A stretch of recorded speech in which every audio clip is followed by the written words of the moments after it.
presented to you. Okay. So this all and there's another one over there, because Tony said, oh, we should frame it, but for practical purposes, I'll take it to the next board meeting. Yeah, absolutely. Thank you very much. Thank you, everybody. Thank you, I Mayor. will tell him tomorrow. Oh, no, I won't be telling him tomorrow. Next week. He's in Ottawa right now. Oh, yeah, I got a letter from him.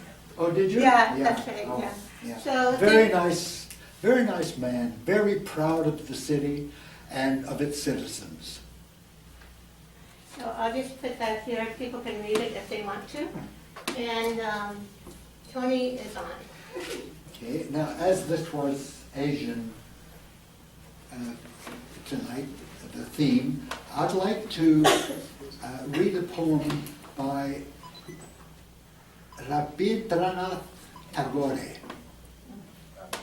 I think he lived up till the early 40s. I could be corrected on that, but he's very famous in his country, wasn't he? Extremely famous, yeah.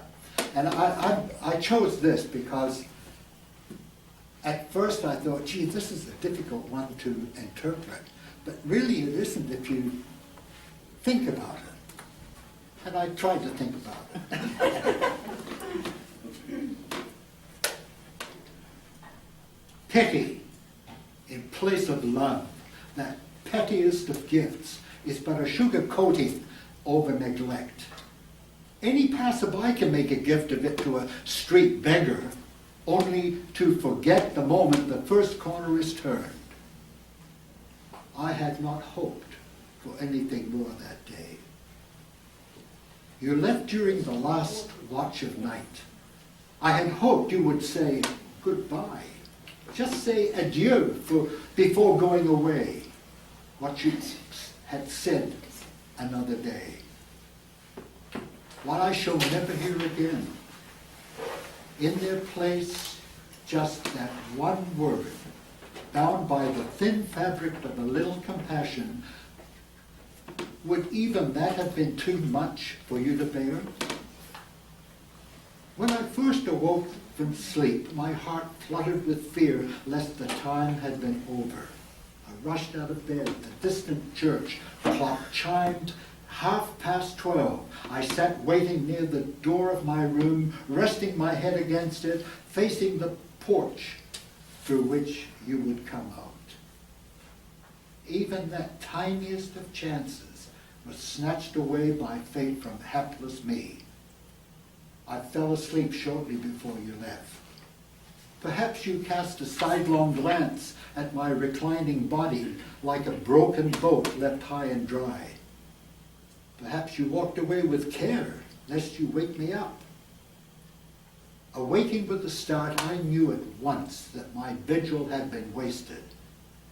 I realized what was to go went away in a moment, what was to stay behind stayed on for all time.